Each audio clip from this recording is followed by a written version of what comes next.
Distinguished members of our panel, Member of Parliament Stephen Pound, ladies and gentlemen. On behalf of the Armenian Youth Federation London Խանասոր, may I take this opportunity to welcome you to our Reparations 360 event.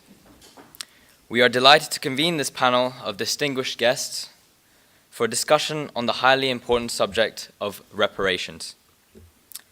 On the centennial anniversary of the Armenian Genocide, as the global Armenian nation rightfully commemorates the martyrs and reflects on its ever-increasing recognition and awareness throughout the world, it must also remember that it cannot contemplate decisive victory in its pursuit of justice merely through the acceptance of this event by every nation, state, and people.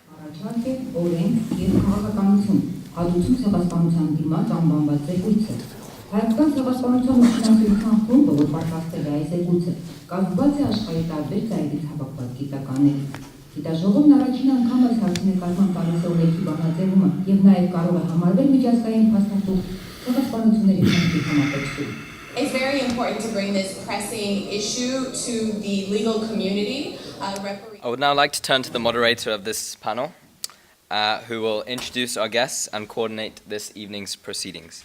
May I once again thank you for attending this event, and I very much hope that you will find this evening's discussion enjoyable and informative. Thank you very much.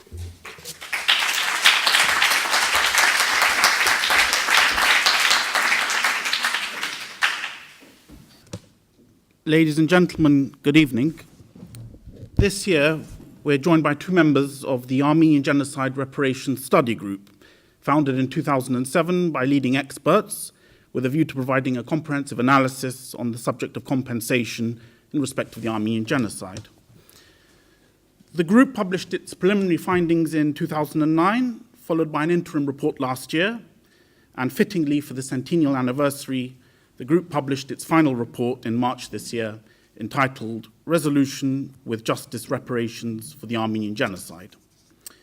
Our panelists are, sitting to my right, Professor Henry Theriault, who is the chair of the philosophy department at Worcester State University in the United States of America. With a strong focus on reparations, he has published numerous articles on genocide studies. Professor Theriault served as the chair of the Armenian Genocide Study Reparations Group and was lead author on the chapter of the report that outlines the ethical and philosophical basis for reparations.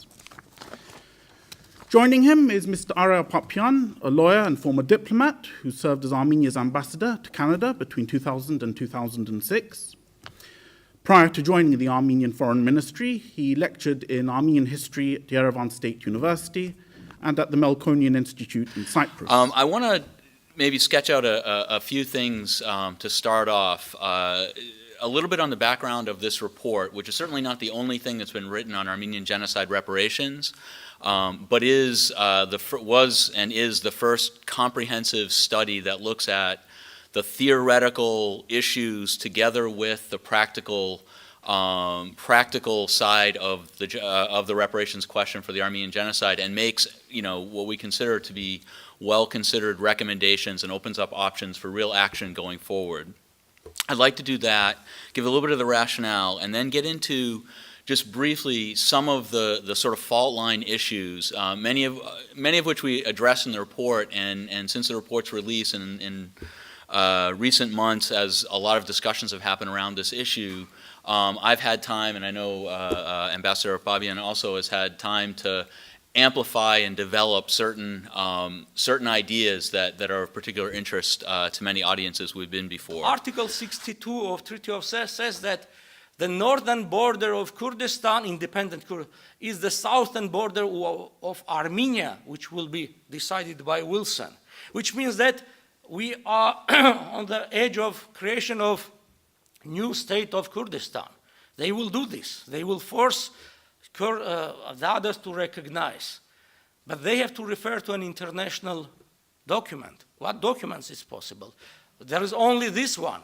There are no other documents speaking about Kurdish independence, which means that the Armenian issue will come out, and territorial issue as well. Would like to this or not, it will come out. This is very interesting small card done for 1947, when the first time Armenians, after creation of United Nations, Armenians gathered in Waldorf Astoria Hotel, New York. It's interesting, at that time, Armenians never were thinking about genocide recognition. The understanding was lands. Land based on what? On Wilson's decision. And their understanding was that if United Nations is a successor organization of League of Nations, which is, because there is an agreement signed between UN and League of Nations, United Nations must implement the decisions of League of Nations. You spoke about, you made true parallels with the Japanese war crimes and the Nanjing massacres, and you drew parallels with slavery and the civil rights struggle. Now, drawing parallels and comparing and contrasting is a very strong tool that historians use. What other comparisons would you draw for Armenians, especially considering our current circumstances, just so we...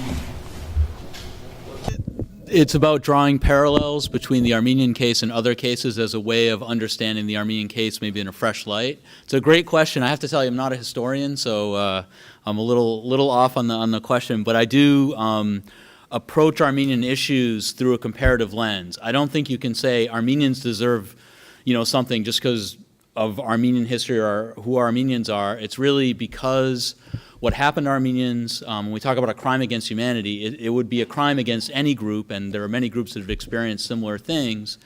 And justice is about what applies to all groups. So for instance, in our report, one of the things that I think is particularly useful about it is other groups can take the work that we did and apply parts of it to their particular circumstances. And we really thought about justifying this through international law, universal ethics, and so forth, not some particular, simple claim of Armenian, some special treatment of Armenians.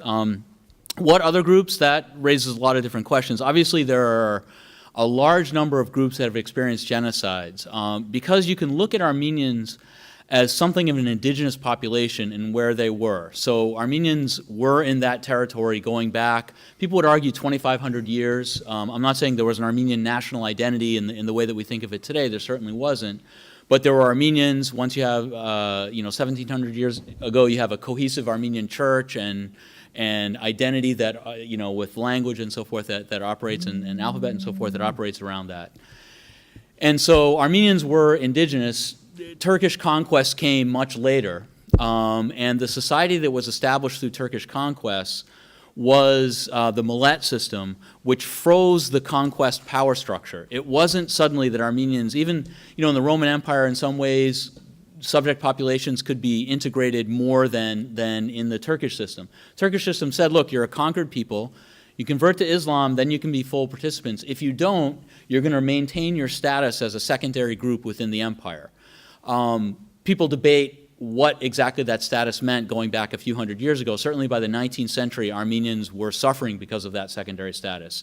As many societies around the world, including Britain, the United States, and elsewhere, really focused on developing legal protections for individuals, for groups, and so forth, the reverse process was really happening in the Ottoman Empire. Because Armenians were outside of the group that had full rights within the society as much as anybody had them. The Ottoman Empire was not a rights-based society.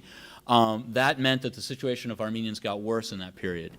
And I think looking at Armenians as indigenous people, it can be helpful. And so there are many analogies that aren't just to cases of genocide, but groups that experience colonialism, groups that experience other kinds of secondary status within their own lands that suffered greatly because of that. So, we could get into specifics about that, but I think there are a lot of other cases. Then looking at other genocide groups, certainly, it's easy to draw connections to the Holocaust for a variety of reasons.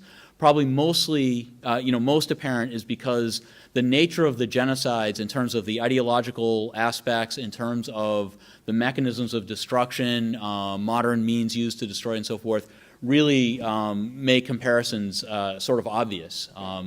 People will argue, I'm not sure this is true, but people argue that the Armenian Genocide was really the first modern ideological genocide. That is, that it was perpetrated out of a desire to transform a state according to a logic. If you look at earlier genocides, they were typically specifically about land, wealth, and expulsions of people and so forth. They had more of an instrumental value. But in the case of the Armenians were just not acceptable in the Ottoman Empire. And if you look at other cases like that in the 20th century, I think you see a lot of good connections that are helpful for us to see. In particular, if you look at, because we can't go back and do the kind of research that many scholars, psychologists, social scientists, sociologists, anthropologists, and others would do in an aftermath of genocide. In fact, for instance, children who went through the Armenian Genocide and who were in orphanages in the Middle East were actually told not to talk about their experiences. They weren't writing them down. They weren't communicating them. This comes actually from Barbara Maronian's film, I think. Is that right? I think so, yes. See, I learned. You all have to see Orphans of Genocide, by the way. It's playing. When is it playing? Can I ask you? Tomorrow. Yeah, you have to see it. It's a great film. And I've learned a lot because of the primary sources that come from that film. That the belief was this would make them more traumatized. Now we know, of course, it's the opposite. If you don't talk about traumatic experiences, they become sort of internalized in a way that leads to a lot of psychological difficulties, or can lead to a lot of psychological difficulties later on. None of the stuff that has been done, for instance, in Rwanda was done.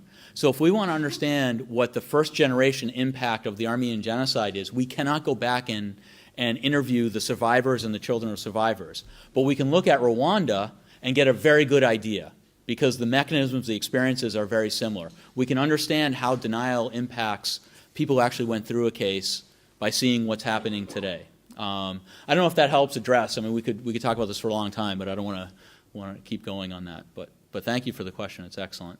I do strongly believe that we'll be going astray again if we follow that road, because Turkish society, unlike America, unlike Australia, unlike, if you like, Britain and other democratic countries that are open and debatable, etc., can debate, the nature of the Turkish state, right from genocide to now, has remained the same, and it's rooted in racist nationalism. And it's the state that we're dealing with, not the public.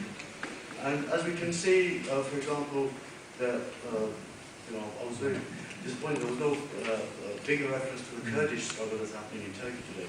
The approach of the Turkish state to the Kurdish struggle, Kurdish campaign, is not very unsimilar to what they did to Armenians and other minorities, etc.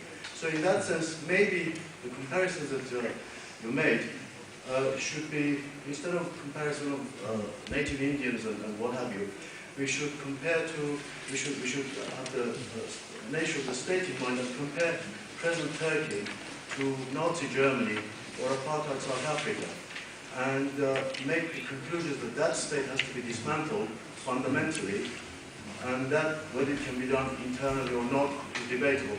But maybe coming back to Ambassador Papian's debate, the Kurdish struggle, which may well lead to a Kurdish state, it could be the key to this. That could be the beginning of the end to this state. And if we as Armenians have no active part in this thing, then we can't expect Kurds to give us much.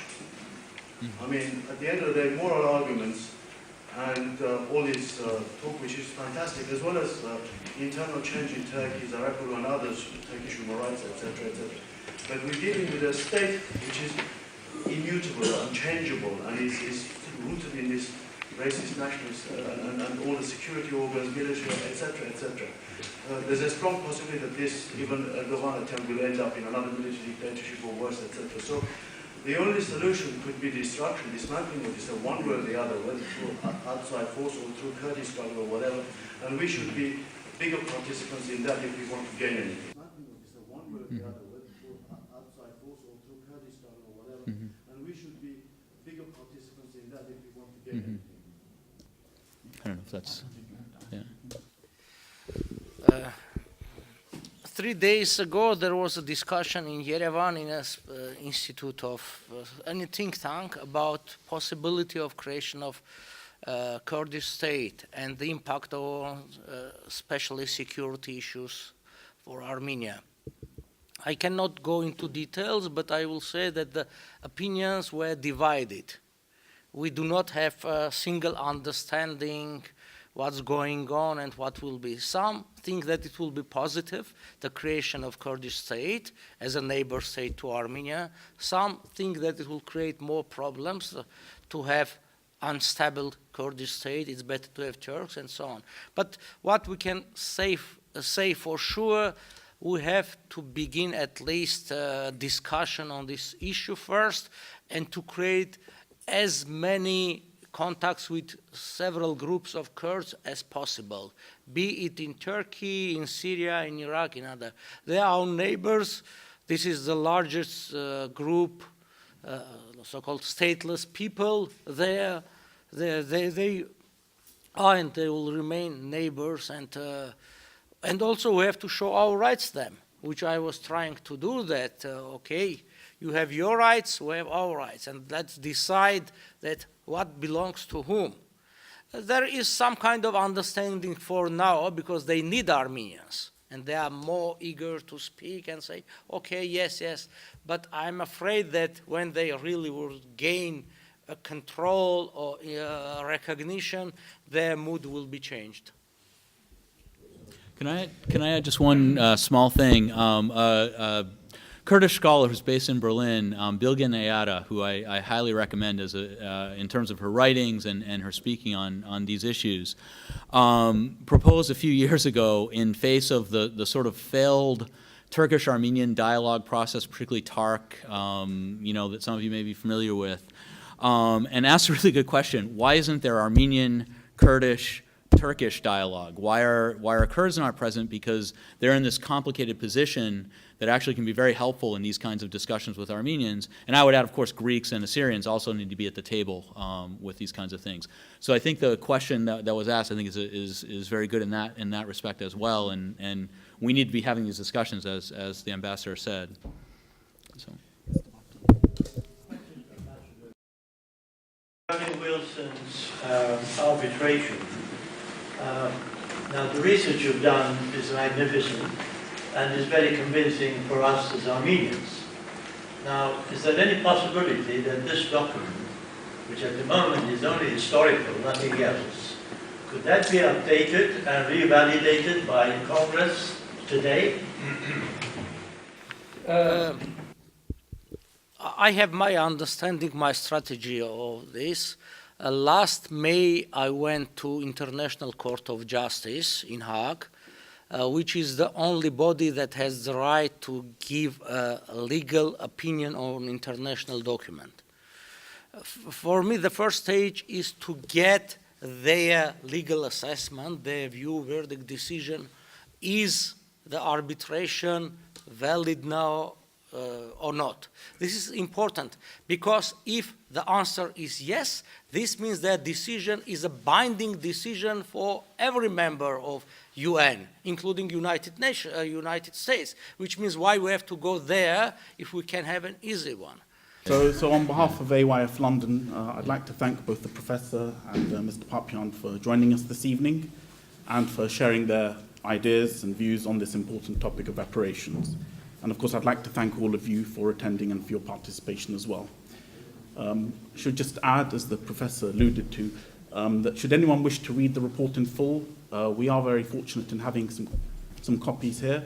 But also I should add that you can also download it for free from the group's website, whose internet address is www.armeniangenocidreparations.info.